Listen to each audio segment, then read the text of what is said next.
broadcasting across the nation from the East Coast to the West, keeping you up to date on technology while enjoying a little whiskey on the side, with leading-edge topics, along with special guests, to navigate technology in a segmented, stylized radio program. The information that will make you go, Pull up a seat, raise a glass with our hosts as we spend the next hour talking about technology for the common person. Welcome to TechTime Radio with Nathan Mumm.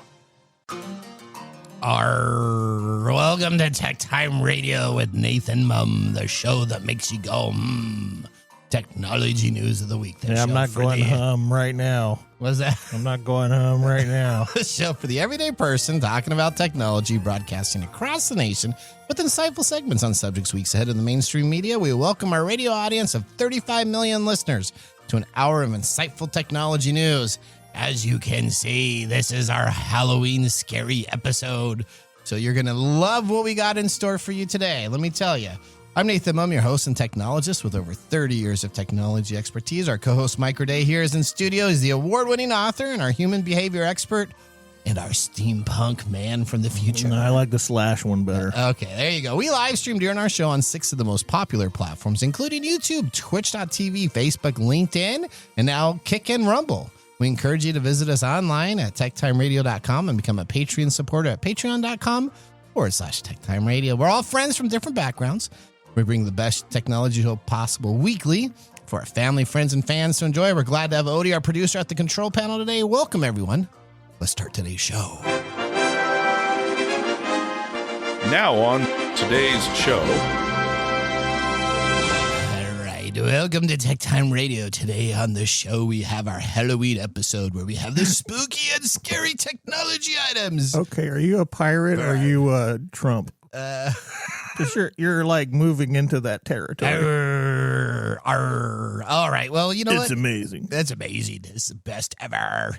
All right. Well, you know what? We have our Halloween episode. And of course, that means we have Nick Espinosa on the show.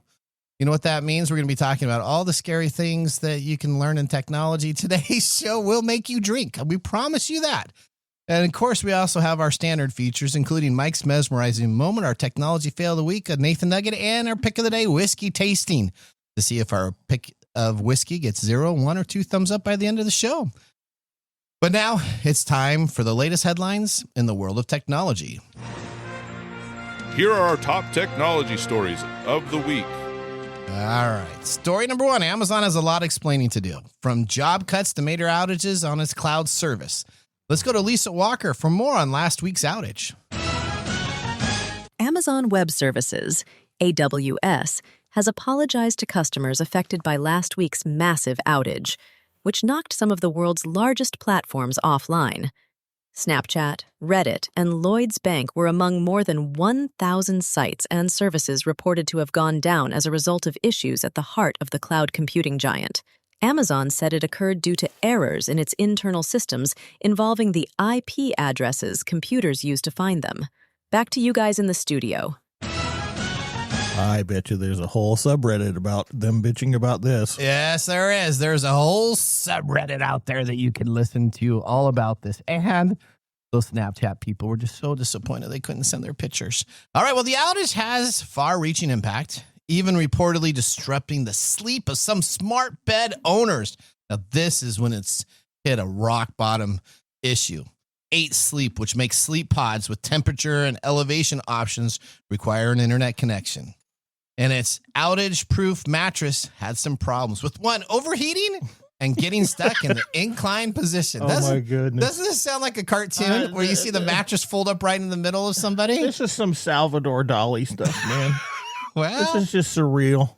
Many experts said the outage showed how reliant tech is on Amazon's dominance in the cloud computer sector as a market largely cornered by AWS and Microsoft Azure. And the specific technical reason is a faulty automation broke the internal address book system that the region relies upon. The company said that it would do everything we can to learn from this event and improve its availability. So does improving this mean getting rid of employees? Because guess what? Amazon is planning to cut 600,000 human jobs for robots. So you know what? We have a problem with the script. It has to be human error. So you know what? Let's just create more robots. Amazon plans to cut 600,000 jobs human jobs, of course, for robots. In an insider report, by 2033, they expect to be 75% operational on automation.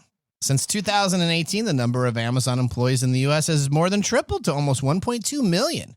Nevertheless, managers have reportedly informed the board last year that the company will not need to hire any more U.S. employees in the future thanks to advancement in robotic automation, even if sales double by the year 2033. According to internal documents, around 160,000 jobs could be lost by 2027, particularly in logistics and warehousing. In the long term, Amazon plans to automate around 75% of all activities, which will save the company up to $12.6 billion, according to the projections. Now, this will reduce costs of each product it sells by 30 cents. Now, do you think that 30 cents is going to be saved for everybody?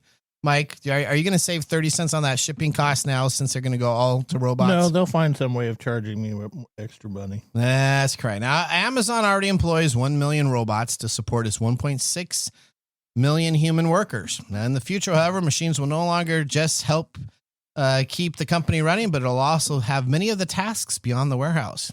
They expect to have one employee for every 500 robots that will be running around in the city. So they think of that. Their little warehouses are going to have 500 of these bad boys. Yeah.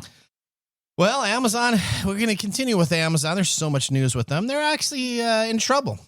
They're set to pay out refunds to qualifying Prime users after a $2.5 billion settlement with the Federal Trade Commission. Settlement is what happens on the bottom of my whiskey glass when I'm drinking out on the island. Hey, you even used that properly. That's right. The retail giant agreed to the settlement to resolve an antitrust lawsuit the FTC filed by 2023, where federal officials alleged Amazon coerced millions of consumers into enrolling into Prime subscriptions that made their agreements extremely difficult to cancel. The amount of money each customer gets from this $2.5 billion, what is it going to be? A maximum of $51 per customer. Yep, that's what you get for so being $2.5 coerced. billion. The lawyers take 90% of it, and you get $51. That's right. Now, there's two different settlement groups that will be issued money.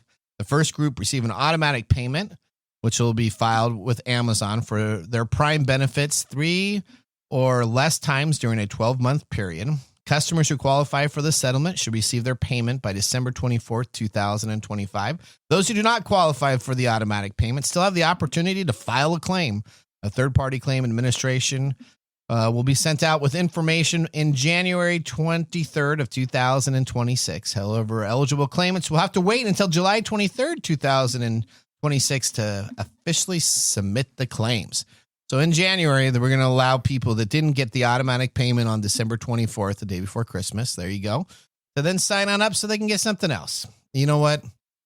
Amazon is in a world of hurt right now. I don't think they're in a world of hurt. You don't think so? No. They'll just move their Are you headquarters kidding? to this was someplace else. this was the biggest fine that anybody's gotten so far. But are they? No, they're not in a big world of hurt. You don't think they're a big world of hurt? No. $51. Do you pay for Amazon Prime? Yeah. Odie, do you pay for Amazon Prime? Okay, so that means that we all should get $51 back. Well, and what are you going to do with that's that? only if we qualify for the coercion. How much is piece. that in the grand scheme of things to them? Is that like $20? It's probably not. Well, it's. I'm sure it's $51 until inflation keeps on going up, and so then it'll only be worth like $2. But it's $2.5 billion in the settlement. Yeah, but compared to Bezos or to Amazon as a company, is that chump change? That's chump change. And they're going to give it. That's him. That's housing Amazon his credit. That's him housing his super yacht for a month. That's that's going to be in credit, so that you can just spend more money on their Amazon store. Yeah. What's it really going to do? I mean, heck, they're getting rid of 75% of their force. Their sales force, or not sales force, their people force. Yeah, 600,000 people. That's not a big deal. Yeah, no, 1.6 million. 600,000. Let's not create jobs. Let's eliminate jobs. That's right. That's what this is all about. All right. Well, you know what? It's our Halloween episode. Yeah. So let's move on to story number 2. Yeah, let's talk about some really disturbing stuff here. If you're not disturbed by this, you might need to go see a therapist. Okay. Remember Suzanne Somers? Oh, yes, the Thigh Master. The Thigh Master, Three's Company. Oh, yeah. She died a couple of years ago. Do you know that? I did not know that. I'm sorry to hear that. Okay, well, She is now living on as an AI robot. What? Alan Hamill creates an AI clone of his late wife, Suzanne Somers, 2 years after her death, Okay. and says he can't tell the difference from the AI model and his late wife. Okay. Okay, and when we first talked about this, we just thought this was just like some sort of chatbot thing, right? We did. We just thought that was a prompt, and then we had to do a bunch of research on our. It is not. This is an AI robot sex doll. It is, isn't it? They have put an AI version of Suzanne Somers into a life-size robotic doll. But Odie, why are you looking like that, Odie? She's not a sex doll though. She's just made from a sex doll. Like That's correct. Her made, yeah. So she's not being used. That's as not a sex her doll. use. She's not being used. Are you really sure about that? Well, I don't know. On behalf of her ex-husband says he can't tell the difference. You don't think that's I part of his there's a very big thing? difference between a heartbeat and no heartbeat, but the doll doesn't look anything like Suzanne Somers. Thank you. It just looks like dark hair. Suzanne Somers didn't have dark hair. That's the thing here. 2 years after her death, at 76, her husband and partner of 55 years started putting plans into action that they both had discussed for decades. Okay. And one of the projects that they were doing is coming up with this AI twin to her ex-husband. Okay. The project is perfect. It is an AI and a talking doll. Ooh. He says it was Suzanne. I asked her a few questions. She answered them, blew me and everybody else away. When you look at the AI next to the real Suzanne, you can't tell the difference. It's amazing. If this does not disturb you, if Alan this has is some not eye disturbing, problems, because he can't see very well. If this isn't disturbing to you, okay. This is very disturbing. Is right? Alan nearsighted? Well, he's 76, so probably yes. Many ask if the doll and his late wife look anything in common after seeing it on display, and many see no similarities. Okay. While the AI is fairly new to most, Hamill revealed that he had been in an ongoing conversation with himself and his wife since the 80s when Ray Kurzweil first explained the concept to him. Ray Kurzweil, I guess, according to Bill Gates, is the smartest man on the planet. Okay. Yeah. Coming from Bill Gates, who was being thought of as one of the software geniuses that probably wrote very little code to anything that he did, as he stole most of it. But that's okay. Continuing on. I don't know, and I don't care. And this is really disturbing if you can't tell the difference between your real ex-wife and a robot ex-wife. Yeah. And I think this is disturbing on so many levels to me. This is what I argue about why AI is bad. Okay. It all rolled into one, because now this person is in love with he's doll. Interacting with a doll. He is anamorphizing it so that it is his wife. He's treating it as if it's a living thing, which I'm sure includes other things rather than just talking about it. And he's not allowing himself to grieve the loss of his wife. That's the biggest thing, isn't it? Isn't like the whole condition of dealing with death really important for us as a society? Yes, it is. And when we do stuff, we've talked about this before. When we were talking about this, I think they were doing this in Japan. Yep. Where they were creating these AI ghosts of their departed souls, or kids or whatever. So we're not allowing ourselves to grieve, because we are trying to replace that with some sort of object. That is ultimately not good for our mental health. All right. I totally agree. I don't know that you really agree with that. No, I wouldn't. I think you would. I think you would have you wouldn't have an AI doll hanging out. No. I do an R2D2 or some robot type of deal, or Rosie, but I wouldn't want an AI doll. I want he would never do a person as a doll. No. Or a person. Give me a robot. Yeah, he would. Yeah. No, it would be in C-3PO. It would be in a closet somewhere, but he would. Wow. All right. Well, story number 3. This is not like talking to Alexa, right? Well, yeah.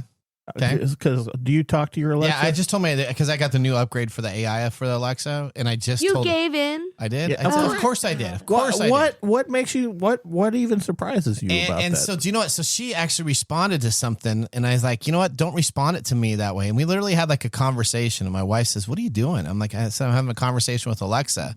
When I get something done, instead of you saying, "Okay, that's been completed," I want it to say, "Awesome, it's done." So now she says, "Awesome, it's done." Whenever I ask her to do any tasks. So there you go. Yeah, see, that's like 18 steps below what this person has done that's with his life. not the same type of level. Not the same time. Well, story number 3 is Tesla's advanced technology detecting something beyond the physical realm. No. Or is it just a glitch? Social media is abuzz with the claims that several Tesla owners reported that their car sensors and cameras pick up invisible human figures in cemeteries. Now, this is like a hot thing that's going on right now. If you have a friend that has a Tesla, all you need to do is go down, especially at night, but you can still do it during the daytime. And you go and you drive and you'll see people on your screen walking next to your car in the open fields. This is so viral that people are making different items, and there's lots of skepticism online about this not being taken care of. Skepticism, maybe. Skepticism. I like online. skepticism. That's skepticism. Soon after, others attempted to verify the claims. One user said he intentionally drove through a cemetery late at night and saw multiple human shapes appear on his Tesla screen. There was no one around, and the display showed moving figures that was unsettling. Another Tesla owner reported a similar experience while driving in a dense forest. He said the vehicle sensors displayed human-like figures surrounding the car, despite no visible movement outside. Phenomena has led to many theories. Some jokingly suggest Tesla's autopilot can detect spirits or negative energies. Well, everyone believes it's merely a technical glitch, perhaps interrupted by the car's object detection algorithms. There are still some that believe you did in this, the didn't you? ghosts. Was that You did this? I did this. You don't own a Tesla, but I rode in a Tesla and I went to a cemetery, and guess what happens? This actually happens when you go by. Now, it's probably what I think is picked up flowers, and it doesn't know what the flower objects are on the side of the road per se. Or maybe headstones. And tombstones and headstones and different items that are available in the cemetery that are just unique. And I think it just displays the default algorithm is probably a person. Because if you're going to get sued and you don't know what it is, it probably displays a person. But I don't know. When you go late at night, I think in the video you see it like spinning. It does. What the person would be. It's moving back and forth like they're walking around. Yeah, that would be So called. do you believe that I think Tesla it's cool. That's Okay. called Now, artifact. will I go out there and drive through a cemetery with a Tesla? No. You should do that you should Are you create serious? a Yeah, Uber okay. driver event where you can create an event now where you become the cemetery driver. Stop. Okay. This is a $1 million idea. The irony of this is that Tesla, who is all about technology and stuff, discovers that ghosts are real.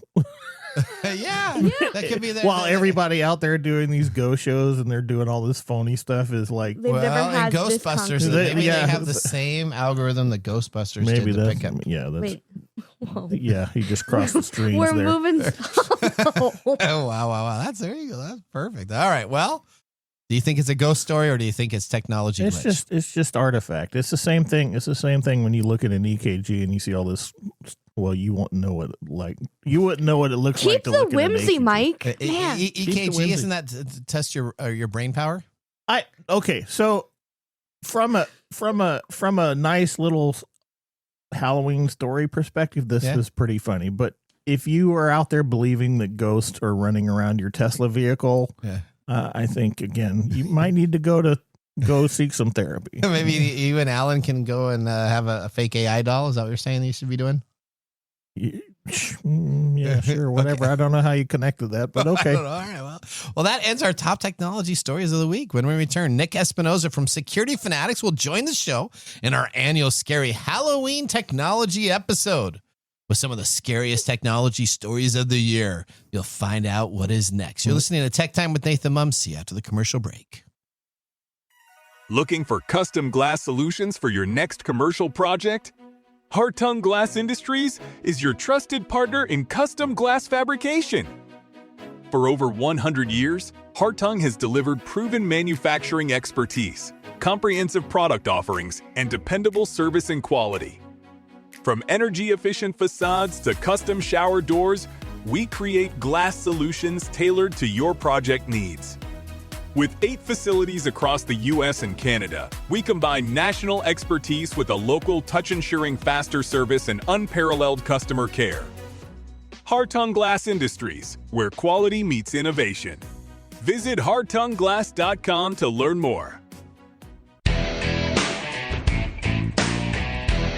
Welcome back to Tech Time with Nathan Mumm. Our weekly show covers the top technology subjects without any political agenda. We verify the facts and do it with a sense of humor in less than 60 minutes. And of course, with a little whiskey on the side. I thought you were a pirate, not a robot. Oh, look at you. Southern Comfort. I don't really know what to say here. Drink me up.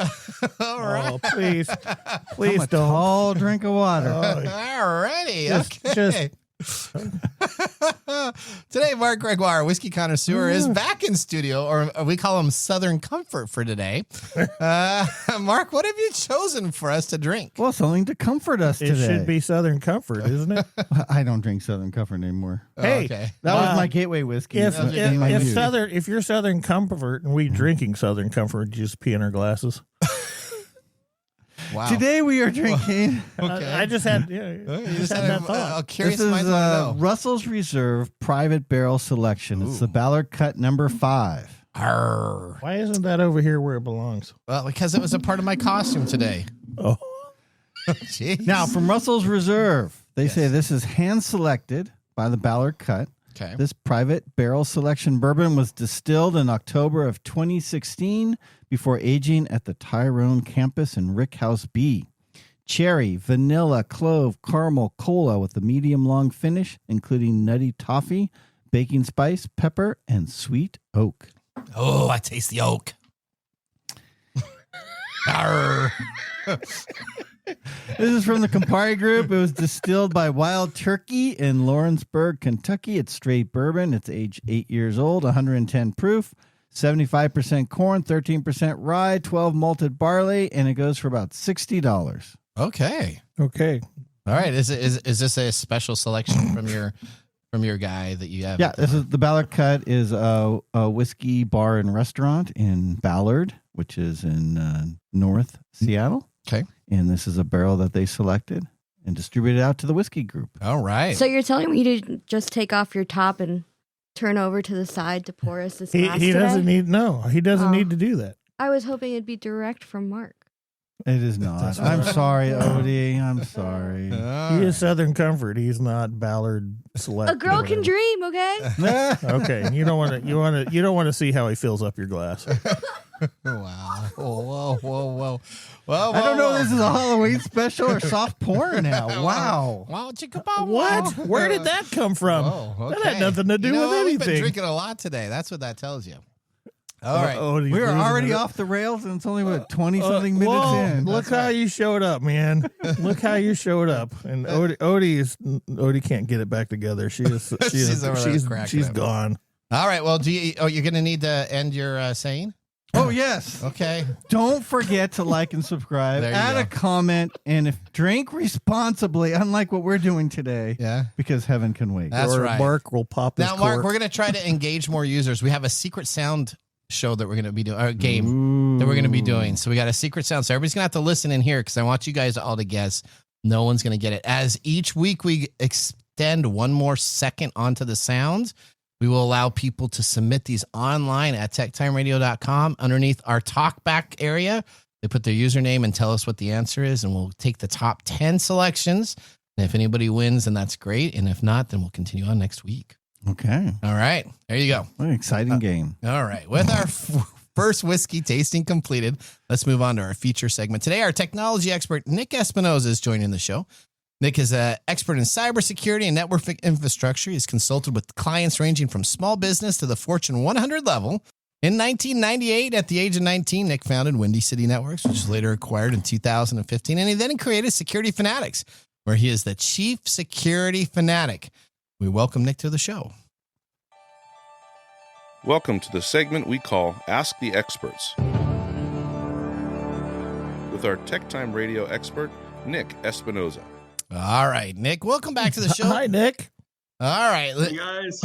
Nick is coming to us from a new bunker. So he's in the process of leaving maybe the United States to move to a different country. Is that right? I'm going to parts unknown. Although I will say, Mark, I do believe you were in my nightmares last night chasing me on the street. So that's, thank you. That's Thank a great you, Nick. costume, by the way. Did I catch you? Oh, please stop. Oh, wow. Okay. All righty. Well, welcome to the show. That's not disturbing enough. Tell us a little bit about yourself for any of our new listeners. Sure. I'm, as you mentioned, I'm the chief security fanatic of Security Fanatics. We do all things security, cyber warfare, cyber terrorism, etc. And always happy to hang out with you guys. And today, I am not rocking Kentucky whiskey. I am rocking Scotch. I've got my Oban here. So I'm joining in the fun for Halloween. All right. Fantastic. This is our scary episode on Tech Time Radio. We do this every year. Nick has been a part of this every year. So he comes on in and we have Nick talk about all of his scary information that we have. We have so much to do today. It's going to be so great. You know what? And Mike drinks a lot. And Mike drinks, and at the end of the show, then he says, what the heck am I doing? But you know what? Let's start off a little bit slow. We don't want to get too engaged here. So we're going to just talk about, the economy numbers just came on out last week. So, the economy there's a little bit of inflation that's happening, but I'm kind of curious on how the dark web economy is doing. There's different things that are available on the dark web for sale. Nick, can you tell me a little bit about how is the dark web economy doing currently right now? Oh, so that's actually kind of fun. So let's go through some of the numbers here because, quite frankly, it's going to be pretty cheap to bump Nathan off and take his place when I make that move in a month or two. Not that I'm planning that, but let's talk about this because if I want to hire a contract killer without any kind of upsell, just get rid of Nathan. It's going to cost me $15,000 now in the dark web, which isn't that bad. And of course, I'm going to need to dispose of Nathan. So I think Breaking Bad season 1, we'll put you in the bathtub and chemical you up. That's only $5,000 more. So for 20 grand, you can get rid of you, lose the body, and I'll be the new host. That's like a blue light special. That is. Just think of that. You can take out all the people that we're gonna eliminate you and put an AI sex bot in your place. Well, there you go. There you go. That is the other nightmare I had the other week. For the record, was the Nathan AI sex bot. Okay. That's right. So, with that, of course, I mean, if we're going to be in the dark webs and, we're going to be mourning Nathan, we're going to have some hard drugs. I mean, who wants weak drugs, right? And so these are actually kind of down in price right now.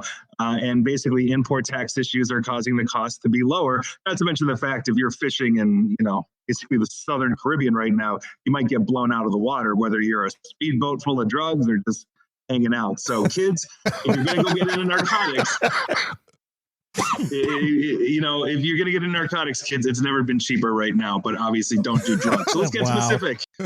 Let's get specific here. You want some good Colombian Bam Bam. It's basically $5 to $40 per rock right now. All right. That's for crack, so not bad. 50 to 150 per gram. So that's actually pretty good, and whatnot. On top of it, heroin is about $30 to $200 per gram, depending on purity. Angel Duster, PCP, if you're a biker, Hells Angels, I'm looking at you. Mike knows about basically that. $5 to $30 a tablet, So it's not bad. And to quote the dark web directly, these are at some of the all-time lows for some short-term highs. So wow, that is a tagline right there. See, that's better than yours.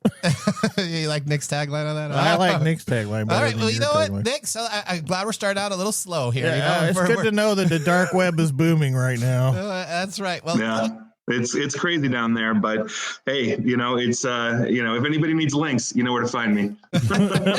Don't do drugs, kids. Now, you know what? We've been a little bit on this episode, a little bit more PG-13. So speaking about PG-13, let's move on to our next topic. ChatGPT now is becoming a new sexting tool. Can you explain a little bit more about this? Suzanne Somers. Yeah. So, the real thing is, are you ready now, Nathan, to get your freak on with ChatGPT? Not just Suzanne Somers, but we can have ChatGPT probably be Suzanne Somers at this point as well. So I'm personally not. I think I'm not really interested in sexting with ChatGPT, but here we go. Quite frankly, my AI wife and 6 kids I have on Anthropic would be pissed. But here's what we're actually talking about here, because in a post on X, aka formerly Twitter, this past Tuesday, OpenAI CEO Sam Altman said that basically they're going to add support for mature conversations when they start adding their age gating or age verification in December. And Altman wrote, and I quote, "As we roll out age gating more fully and as part of our treat adults like adults principle, we will allow even more like erotica for verified adults." So wow. I think honestly, and Mike, I think you're going to be one that could probably speak to this better, but I think there's some good and some bad here. I mean, so if I'm thinking about the good, I mean, maybe it's safe exploration of naughty topics without harming anybody. Maybe it's mitigating loneliness. But I think there are probably more downsides to this, not to mention the fact we've already seen emotional dependency on AI, just regular AI. Like you could literally go get an AI girlfriend. I think there might be issues with desensitization and isolation and all of that, maybe some psychological distortion. But Mike, what do you think on that? Because you know better than anybody here. Not that you're doing it.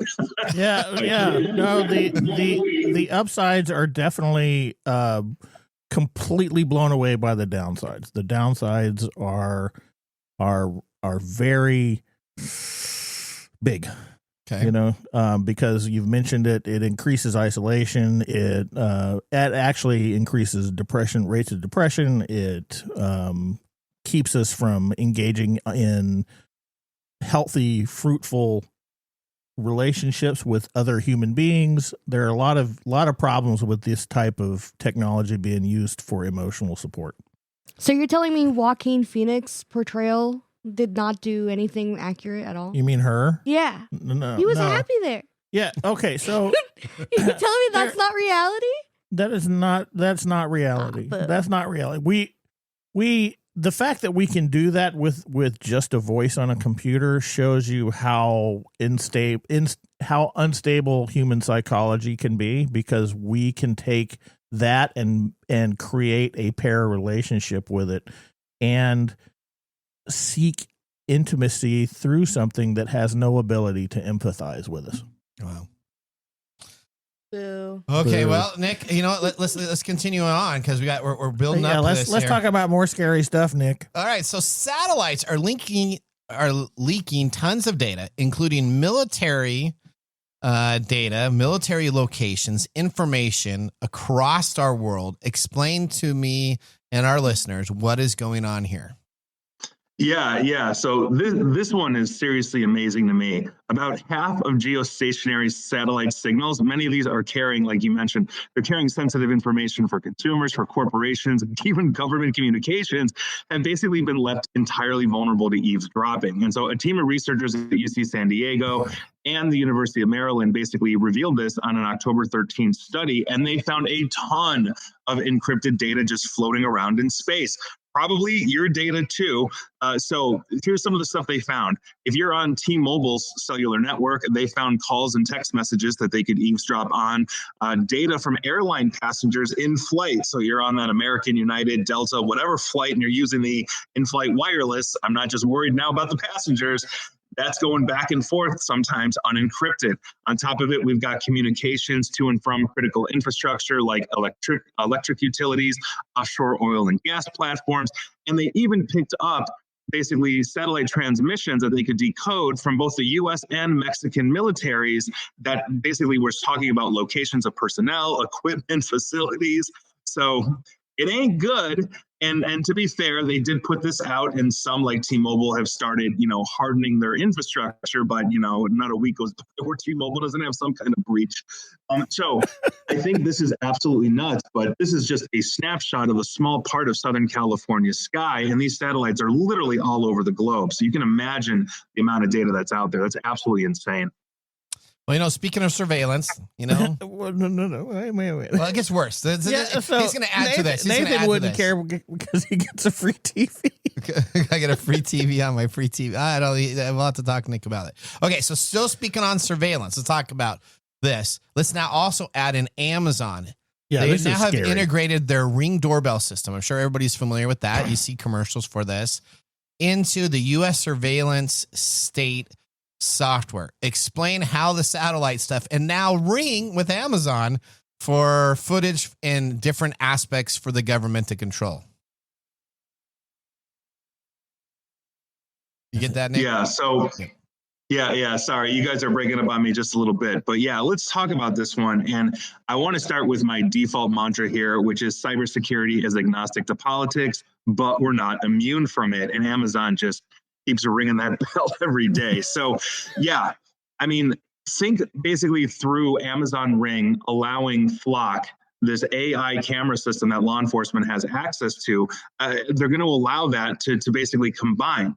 Flock is a maker of an AI-powered surveillance camera system. They share footage with law enforcement, and agencies that use Flock can soon request that Ring doorbell users share their footage to help with evidence collection, investigative work, et cetera, et cetera. And if you didn't know, Flock's government and police customers can make natural language searches of their video footage to find people who match specific descriptions. And the kicker of the whole thing is basically on the same day that Ring announced this partnership with Flock, 404 Media reported that ICE, the Immigration Customs Enforcement, and the Secret Service, as well as the Navy, had access to basically Flock's network of cameras. And so by partnering with Ring, Flock could potentially be giving access to millions of more footage and millions of more cameras to basically ICE, the Secret Service, and the Navy as well. And Ring has a terrible track record, basically of anti-privacy, of surveillance. They were caught basically allowing thousands of employees across the world access American footage. One of their, I think it was a vice president, was caught just going into his ex's Ring doorbell to see who was coming and going from her house. I mean, they intentionally were unencrypting it so it'd be easier to data mine and sell. It's a whole mess, and I am not a fan at all of Ring doorbell. And so, if you've got a Ring doorbell, you could potentially become part of this much larger surveillance state that obviously ICE and all of the others are using right now. So again, we're agnostic to politics here, but we're definitely not immune from it. I think it's absolutely crazy. How Orwellian? Yeah. Is that? Orwellian indeed. Orwellian. Yep. That means like 1984. Yep. Remember that? Yep. Big Brother. Yep. So we have satellites with unencrypted data while I'm flying on my plane. Let's go back to the my Ring doorbell that I have so that everybody comes on in here now tracks everything that's going on in my personal life to and from the doors. So you know what? I think we may have to be like Mike today. I want to be like Mike and just go and turn it all off, Mike. And so that let's just grab a bottle and go and hang out with our Chat GPT stuff.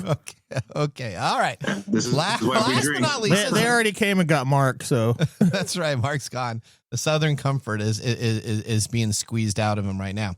Now let's talk about some some blockchain concerns for people that are using this. So you may have a Bitcoin, you may have Litecoin, you may use different blockchain technologies to transfer your information for security purposes and encryption and back and forth. What is going on with blockchain for those that are maybe dipping into this space, Nick? What should they be worried about?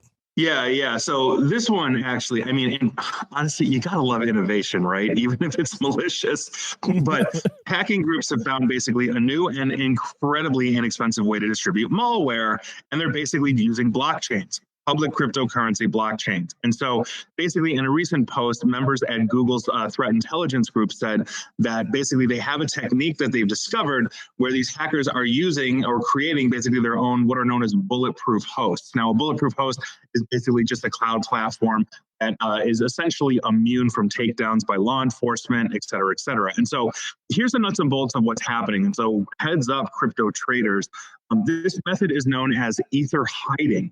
Essentially what it does is it embeds malware into smart contracts, which are essentially apps that reside on blockchains for Ethereum and other cryptocurrencies. And so two or more parties then enter into this agreement spelled out in the contract. And when certain conditions are met, the apps basically enforce the terms in a way that at least theoretically is immutable and independent of any central authority. And so there's a wide array of advantages to basically ether hiding over more traditional means of delivering malware. because the decentralization of a blockchain prevents takedowns of these malicious contracts, because there are mechanisms built into the blockchains that prevent the removal of that kind of stuff. Transactions on Ethereum are effectively anonymous, so it's really good at hiding your identity if you're a criminal jerk. Retrieval of malware from contracts leaves no trace in any kind of like event log. So forensically, it's hard to find. So it's great for stealth. And you can update malicious payloads at any time. And again, you've got all of this anonymity, and it's dirt cheap too. It costs basically less than $2 US per transaction on the blockchain here, which is a huge savings in terms of basically trying to spin up, servers and infrastructure or take it over at like a bulletproof host. And so this is, I think, going to be the future of delivery of a lot of malware, and the blockchain really lends itself to that anonymity and security that essentially ensures the malware can never go away. So it's absolutely nuts. All right. Well, Nick, we want to thank you so much for being a part of the Halloween special. We're going to tell listeners how they can connect with you. Before we close out the show, what's the best way to reach you? Yeah. You can find me on LinkedIn at /Nick Espinosa, or you can follow me on, Twitter, Blue Sky, which is still a thing, and all of the others at Nick AESP, or you can see my daily YouTube videos on /Nick Espinosa. Thanks for hanging out. I always appreciate it. Hey, Nick, see you later. You're always the best guy I never want to hear from. This is why we drink, Mike. I know. All right. Well, that ends our segment, Ask the Expert with Nick. Up now, we have Mike's mesmerizing moment. Welcome to Mike's mesmerizing moment. What does Mike have to say today? All right, Mike, let me tell you, what of these stories scares you the most? So we just had Nick on. What is going to be the most? I don't know if any of them scare me anymore. They just exist. But what is the concerning ones that concern me? Yeah. Oh, every one of them. Every one of them? Yeah. Okay. We are getting to where we can't do anything without being monitored by something. Okay. Right? We can't walk out of our house. We can't walk next to a parking lot. We can't. You're on camera all the time. We're on camera all the time. Like now we have interactions with fake AI that can, mimic human stuff, in which I've said before, if we're going to apply human stuff to AI is technically psychopathic because it has no ability to be empathetic. Okay. Right? So we are harming ourselves. Yeah, so just about everything, huh? Just about everything, yeah. Okay. I how much I wonder why I do this show, because of all these AI. Just to be clear, it's never the technology that concerns me the most. Okay, it's how people use the technology. That makes sense. Okay, so when I go off on these huge tangents about how crazy this isn't because the technology exists. It's because the people who created it for these specific purposes, and we don't understand what we're doing. That makes sense. And we don't understand what we're doing, we tend to abuse it. That's true. So they can make an AI doll. There you go. Well, thank you for that mesmerizing moment. Are there going to be Suzanne Somers ads? Bots available for people to buy? They all look identical, just like I don't know. I think that's probably the next step. All right. Well, up next, we have This Week in Technology. So now would be a great time to enjoy a little whiskey on the side, as we're going to be doing so during the break. You're listening to TechTime Radio with Nathan Mumm. See you in a few minutes. Hey, Mike. Yeah, what's up? Hey, so you know what? We need people to start liking our social media pages. If you like our show, if you really like us, we could use your support on patreon.com. Or is it Patreon? I think it's Patreon. Okay, Patreon. If you really like us, you can. And you say I'm the English guy? Patreon.com. I butcher the English language? You butcher the English language. Okay, so it's all the time. It's Patreon.com. Patreon.com. If you really like our show, you can subscribe to patreon.com and help us out. Oh, and you can visit us on that Facebook platform. You know, the one that Zuckerberg owns? The one that we always bag on? Yeah, you can. We're on Facebook, too. Yeah, like us on Facebook. Do you know what our Facebook page is? TechTime Radio. At TechTime Radio. Yeah. You know what? There's a trend here. It seems to be that there's a trend, and that's TechTime Radio. Or you can even Instagram with us. And that's at TechTime Radio. That's at TechTime Radio. Or you can find us on TikTok. And it's TechTime Radio. It's at TechTime Radio. Like and subscribe to our social Like media. us today. We need you to like us. Like us and subscribe. That's it. That's it. That's that simple. And now, let's look back at this week in technology. It was a dark night in October, the 27th of the year 1980. Something eerie began to creep through the ARPANET, the ancestor of today's internet.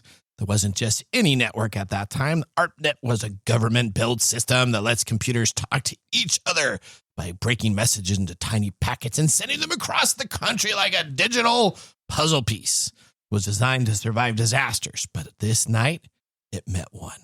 Suddenly, the network's vital nodes, called IMPs, started dropping like flies.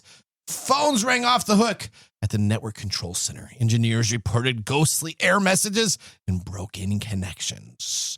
A rogue software process awakened by a freak hardware glitch, beginning to devour the system resources like a zombie with an endless appetite. It flooded the network with a malformed routine update message meant to guide traffic, but instead led it into chaos. Evenly freshly rebooted machines were infected at the moment they rejoined the haunted net. The IMPs could only keep their lines up so long before they could say hello to each other. Essentially, this was a fix was really simple, but it was really scary at the time to think of this digital nightmare revealed a chilling truth. Even the most reliant systems can unravel in an unexpected strike. And at the time, the haunted October day, the ARPANET showed us that the internet can go down and can cause problems. All right, we're going to head out now, but this week in technology. If you want to watch some TechTime history, we have 270 plus weekly broadcasts spanning 5+ years of podcasts and information. You can always visit us at techtimeradio.com to watch our older show. We're going to take a commercial break. When we return, we have Mark Mumble's Whiskey Review. See you after the break. How to See a Man About a Dog. It combines comic short stories, powerful poems, and pulp fiction prose to create a heartbreaking and hilarious journey readers will not soon forget. Read How to See a Man About a Dog, collected writings, for free with Kindle Unlimited. Ebook available on Kindle, print copies available on Amazon the Book Depository, and more.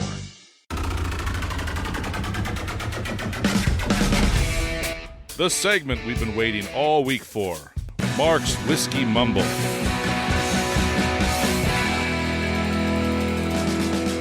All right, Southern Comfort. I'm back. All right. How you doing? I'm doing great on today. Just a little before Halloween. Okay. He's missing a few fingers. He's missing a few fingers. Was that what happened? Well, there you go. There you go. All right. You can just stroke it. Yeah, stop playing with that, Mark. What are we celebrating today? Keep your cork in control. You know what? What are we celebrating? What are we celebrating today? Not ChatGPT. All of the privacy invaded issues. No? Some hints. We got Snickers satisfies you. Some chocolate. Are we? What's today? National Is it Chocolate chocolate Day. day? It is. Wow. It's National Chocolate Day. Is this a couple days before Halloween? That's a coincidence, isn't it? And I can pass these down if you want to open these and break some off, because I'm going to tell you why. Oh, Well, let me tell you about today first. Okay. Today is nothing short of a special tribute to mankind's greatest culinary invention. Sorry, pizza. Chocolate reigns supreme. It can elevate the most luxurious dessert or satisfy instantly with a simple candy bar. For a truly heavenly experience, reach for chocolate with a high cacao percentage and low added sugar. The rich, complex flavor is worth it. Though let's be honest, this is probably a little too refined for Nathan's palate. That's why I brought the cheap sugar stuff for you. You brought the cheap. You can bring me some real chocolate. Do you like dark chocolate? I do. What? That's good. Wow. I am surprised and pleasantly pleased. Now, nothing goes better with Russell's Reserve. Okay. Can you continue it on? Your cork moved. I did. I was a little surprised there. Just the way we do the whiskey, I thought for sure he did not like dark chocolate. But hey, Russell's Reserve, nothing goes better with this than chocolate. Snickers for the nutty kick and Carmelo bar to echo that rich caramel sweetness. A perfect match for bourbon lovers. Russell's Reserve stands out for its extra long aging and hand-selected barrels chosen by Jimmy and Eddie Russell. Each batch reflects their personal touch. richer, smoother, and full of character drawn from the perfect rickhouse floors. Now, Russell's Reserve has always delivered with its standard shelf offering, rich, balanced, and consistently enjoyable. However, the private barrel selection takes it to a whole nother level. Another level. Anybody remember where that's from? Another level. Whole nother level. That's before your time. Is that Eddie Murphy? No. Other comedy sketch show. In Living Color? No. Close. Mad TV? There you go. Bingo. In Living Color was like the best. That was an awesome show. Fireman Bill.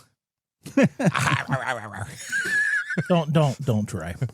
Now, Russell's Reserve private barrels capture the best of what makes this bourbon special: depth, personality, and unmistakable Russell spice. Every private barrel I have tried has been outstanding, and if I see one on the shelf anywhere, it's absolutely worth picking up.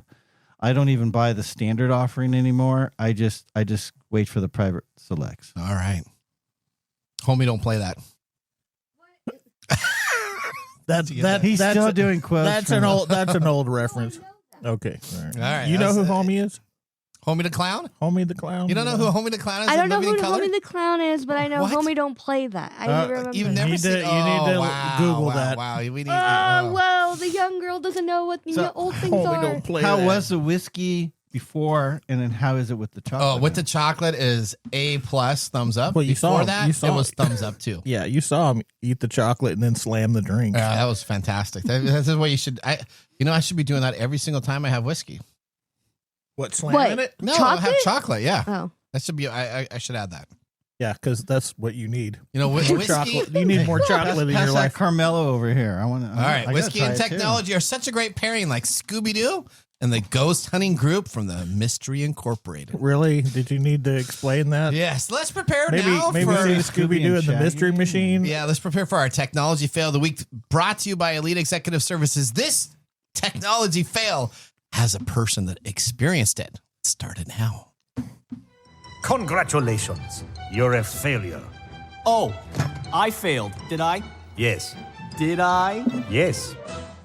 What's going This on? technology fail comes to us from Alaska Airlines, as we had an experience of an outage by one of our individuals. Can we skip this story? No. Mark, tell us a little bit about what happened to Alaska Airlines last week as a nationwide grounding stopped due to a technical outage. Now, last week you were actually at the airport, right? I was. Explain this to everybody, all the listeners. Oh my goodness. Well, I'll tell you the short story because it goes on almost 24 hours. Okay. 24 hours on an outage, an IT outage. Well, not for the IT outage wasn't 24 hours, but by the time when I was supposed to leave, by the time I finally got home, yeah, it was about 24 hours. Oh my word. Tell me what happened. So basically we're sitting on the plane. We were just about to pull back. Everybody was there. Doors were locked. And all of a sudden they said they had an IT outage on one of their systems.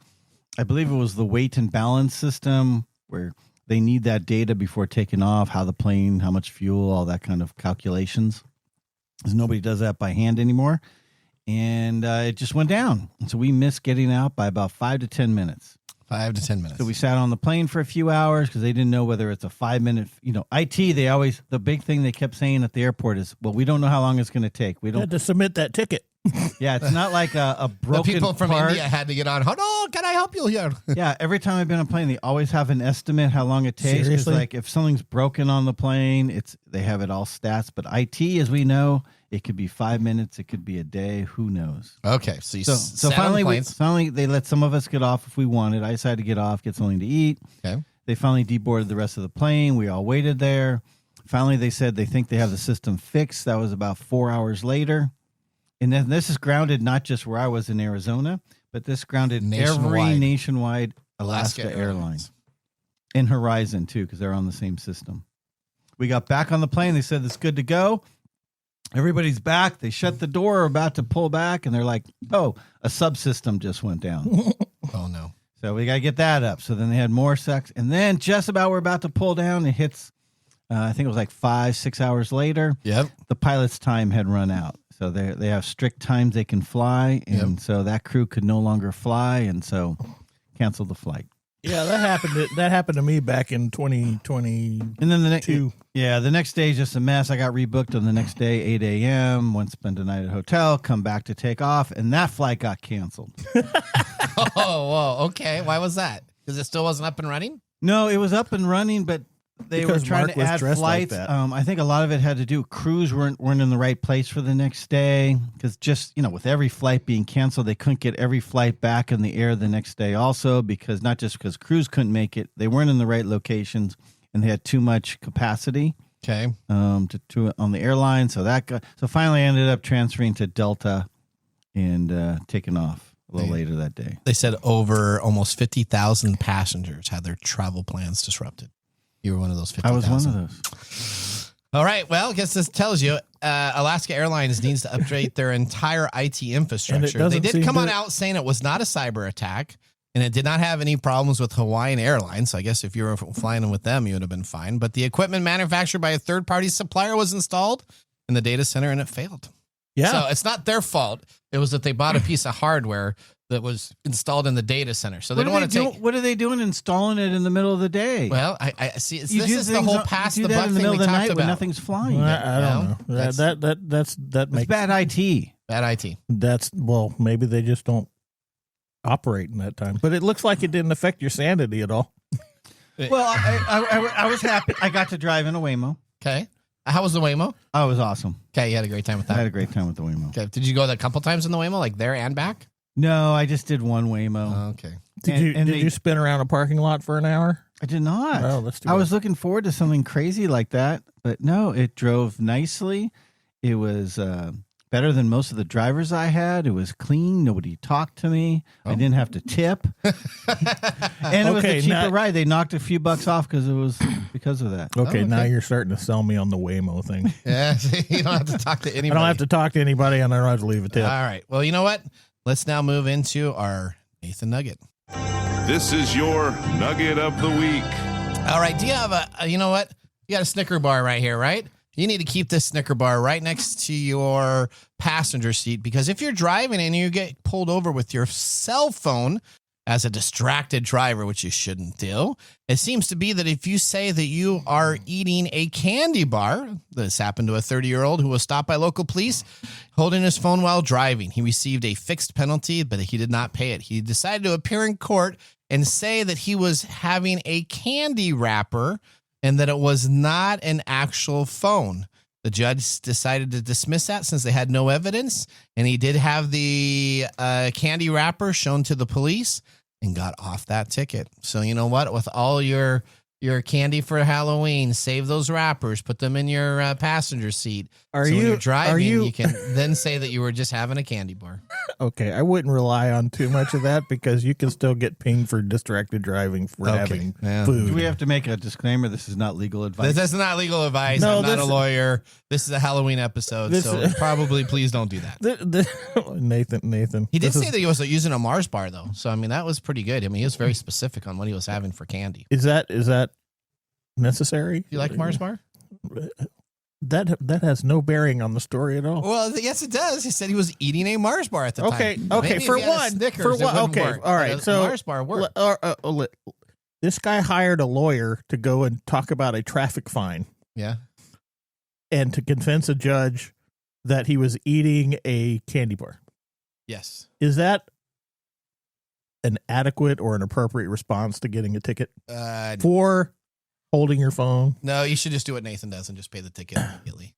Go online and just pay it. Just pay for the ticket. You caught me. Or better yet, stop using your phone while you're driving. That's a good idea. But, that's never going to happen. That's a good idea. You know what? Now let's move to our pick of the day whiskey tasting. And now our pick of the day for our whiskey tastings. Let's see what bubbles to the top. All right. What do we have here, Mr. Southern Comfort? We are drinking Russell's Reserve Private Barrel Selection, the Ballard Cut number 5. So it's an 8-year straight bourbon from Wild Turkey, 110 proof, $60. I'm giving it a thumbs up and one hookup. Okay, whatever. You sound like a freaking hound dog laying on the porch. What did you say, Mike?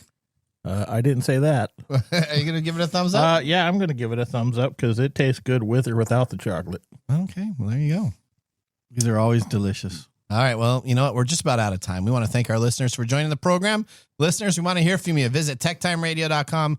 Click on the Be a Caller, because right now we are going to do our secret sound of the day. Are you ready for this, Odie? Here we go, our secret sound. And now for our secret sound, brought to us by Elite Executive Services. Visit techtimeradio.com and click on the contact page to submit your answer. Odie, play that sound. All right, did everybody hear that sound? Do you think you know what that is? Yeah. Oh, that's what you have to do. You have to submit what it is. Yeah, you need to go visit us online at techtimeradio.com. Click on the contact page, and the top 10 people, the first 10 people that go to the page, you have to type in your name, you have to type in your email, say what that sound is. If you get it right, we will announce it on next week's show. If you don't get it right, we'll tell you all 10 guesses that the people do, and then we will continue another second more of that sound. Do I get I have no idea. I wasn't part of this. Do I get to say a hint? Sure. What's a hint? No, for you? what? Whiskey Chris. I would put down a pinball machine. Oh, okay. All right. What would you put, Mike? I was going to say pinball machine, but I didn't know we were guessing because this is for the listeners, not for us. Odie, what do you think it is? I would also say a pinball machine. Okay. You know what? I would say, you guys are not even close yet, but thank you for your guess. Okay. All right. Well, there you go. So that should help everybody know that it is not a pinball machine. So there you go. You need to be specific on what it is. And once you choose that, you're a winner. All right. You know what? We're out of time. We want to thank our listeners for being a part of the show. You can always talk to us at our radio information at techtimeradio.com and click on our Be Our Caller. Remember, the science of tomorrow starts with the technology of today. See you next week. Later. Bye-bye. Thanks for joining us on Tech Time Radio. We hope that you had a chance to have that moment today in technology. The fun doesn't stop there. We recommend that you go to techtimeradio.com and join our fan list for the most important aspect of staying connected and winning some really great monthly prizes. We also have a few other ways to stay connected, including subscribing to our podcast on any podcast service, from Apple to Google and everything in between. We're also on YouTube, so check us out on youtube.com/techtimeradio, all one word. We hope you enjoyed the show as much as we did making it for you. From all of us at Tech Time Radio, remember, Mumm's the word. Have a safe and fantastic week.